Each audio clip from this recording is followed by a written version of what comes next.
বেনামাজি, এখনো সকালবেলা তুমি ঘুমাও, এখনো তুমি আল্লাহকে ভুলে আছো, এখনো তোমার কাছে তওবার কথা তোমার চিন্তাতে আসে নাই। তুমি অনেক কিছু হতে পারো, তুমি মুসলমানের কাতারে থাকবা না। তুমি অনেক কিছু হতে পারো, তুমি ইসলামের কাতারে থাকবা না। যারা নামাজ পড়ো না, তুমি টের পাও না, মসজিদের দরজা তোমার জন্য বন্ধ হয়ে যাবে। তুমি মনে রেখে দিও, মসজিদের সাথে তোমার সম্পর্ক তোমার হয় নাই, তুমি জান্নাতের দরজা তুমি খুলতে পারবা না। নামাজের ব্যাপারে আমাদের কোনো সহজতা নাই, কোনো কম্প্রোমাইজ নাই, কারোর সাথে আমার সম্পর্ক নাই। নামাজ আছে তো সম্পর্ক আছে, নামাজ নাই আল্লাহর সাথে তার সম্পর্ক নাই, আমার সাথে তার কোনো সম্পর্ক নাই। আপনি ঘোষণা দেন, পরিবেশ সুন্দর হয়ে যাবে, তওবা কবুল হবে, আল্লাহ আমাদেরকে রক্ষা করবেন, আল্লাহ আমাদেরকে রক্ষা করবেন ইনশাআল্লাহ। আল্লাহর কাছে তওবা করে করে কাঁদি, মাবুদ আমাদেরকে তুমি এই গজব থেকে বাঁচাও, আমাদের গজব থেকে বাঁচাও। আল্লাহ যেন সবাইকে হেফাজত করে, আল্লাহ যেন সবাইকে হেফাজত করে। নামাজ যারা পড়ে না, ঘাড় ধরে ধরে তাদেরকে আনেন। কেন নামাজ পড়বা না? তুমি মুসলমান, এই মুহূর্তে তুমি আমরা এক কাতারে দাঁড়াই। এটা যদি আপনার সন্তান হয়, ধরেন নামাজ পড়তে আসো। মুহাম্মদ সাল্লাল্লাহু আলাইহি সাল্লামের কথা কঠিন ছিল নামাজের ব্যাপারে। রাসূল সাল্লাল্লাহু আলাইহি সাল্লাম বলেছেন, তোমার সন্তান 7 নামাজ শিখাও, তোমার সন্তান 10 নামাজ না পড়লে তার পিটাও। কে বলেছেন? কে বলেছেন? রাসূল বলেছেন। তাহলে রাসূল কঠিন হলেন না? নামাজের ব্যাপারে কঠিন না? নামাজের ব্যাপারে আমরা কখনো সহজ হব না।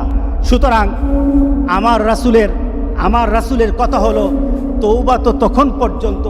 আমার আল্লাহ বলেছেন, লাইসাতিত তাওবাতু লিল্লাযিনা ইয়ামালুনা সাইয়্যাত। একটা মানুষ পাপ করার পর সে তওবাটাকে লেন্দি করে, তওবাটাকে সে দূরে সরিয়ে দেয়, মনে করে এখন না আরো পরে তওবা করব, খালি পরে করতে থাকে। তার জন্য তওবা নাই।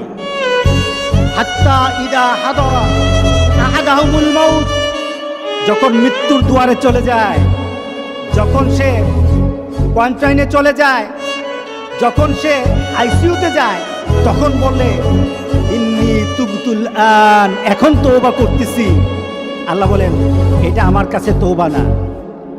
যারা এইভাবে তওবা করে, তাদের তওবা আল্লাহ বলেন লাইসাতিত তাওবা, এটা তওবা নয়, এই তওবা আমি কবুল করি না। রাসূল সাল্লাল্লাহু আলাইহি সাল্লাম বলেছেন, মা লাম ইয়াতাগারগির, যখন গড়গড় আরম্ভ হয়ে যাবে, তখন আর তওবা কারো কবুল করা হবে না। গোটা পৃথিবীর মধ্যে কিন্তু গড়গড়ার পর্যায়ে চলে আসছে। এখনই আমাদেরকে ফিরে আসতে হবে, আপনাদেরকে একটা সুন্দর পরিবেশে চলতে হবে।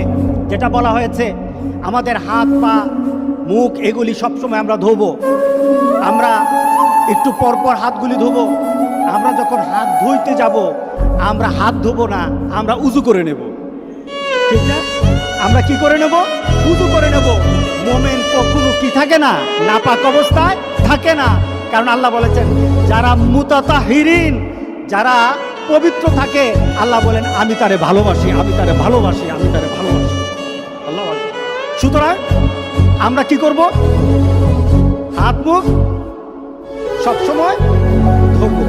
এখন ধোয়াটা হবে আমাদের উজু। বাথরুম থেকে আসলেন উজু করবেন, যখন খাওয়া দাওয়াতে বসবেন হাত ভালো করে ধোবেন। আপনি নামাজ পড়বেন, 5 ওয়াক্ত নামাজ 5 বার আপনার জন্য উজু।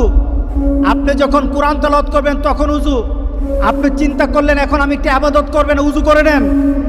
আপনার জন্য বারবার উজুর মাধ্যমে আল্লাহকে সন্তুষ্ট করার একটা পরিবেশ আপনার দেহের মধ্যে সৃষ্টি হয়ে যায়। আত্মার পবিত্রতা তওবা, দেহের পবিত্রতা হলো উজু। আল্লাহ যেন সবাইকে করার তৌফিক দান করে দেয়। দ্বিতীয়ত, সফর বন্ধ করে দেন। এই বাড়িতে বেড়াতে যেতে হবে, ওই বাড়িতে যেতে হবে, বন্ধ করে দেন। এটা নাজায়েজের কিছু না, শরীয়ত বিরোধী কিছু না। রাসূল সাল্লাল্লাহু আলাইহি সাল্লাম বলেছেন, এই ধরনের পরিবেশ হলে এক এলাকায়, যে এলাকায় হয়েছে ওই এলাকায় ঢুকবা না, আর ওই এলাকার মানুষ বের হবে না। এটা রাসূলের কথা।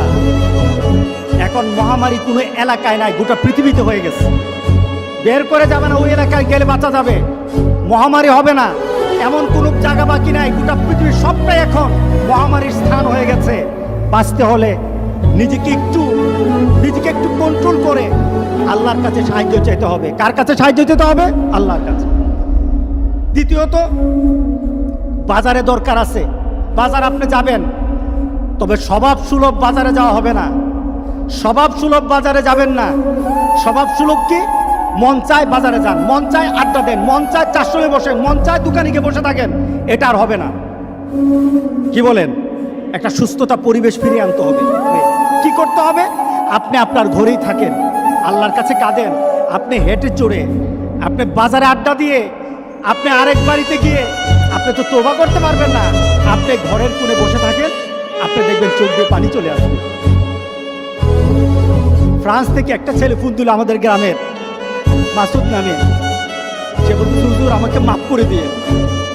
বাহির থেকে যতগুলো ফোন আসতেছে শুধু মাপ চায়। আমি বললাম, তোমরাও আমাকে মাফ করে দিও, আমাদেরকে মাফ করে দিও। হুজুর, ঘরের মধ্যে আটকে আছি, বের হতে পারি না। দরজাটা খুললেই পুলিশ, দরজা করে বের হলে পুলিশ ধরে নেয়। ঘর থেকে বের হতে পারি না, একটা চিন্তার মধ্যে পড়ে গেছি।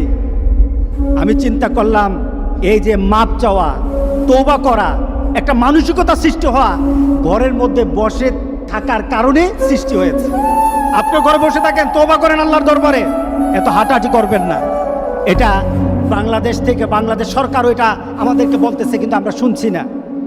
তৃতীয়ত, একটু আমরা সালাম বিনিময় করব। কি করব বলেন? বলেন কি বিনিময় করব? বেশি বেশি করে সালাম, আসসালামু আলাইকুম। দূর থেকে দেখতেছেন, আসসালাম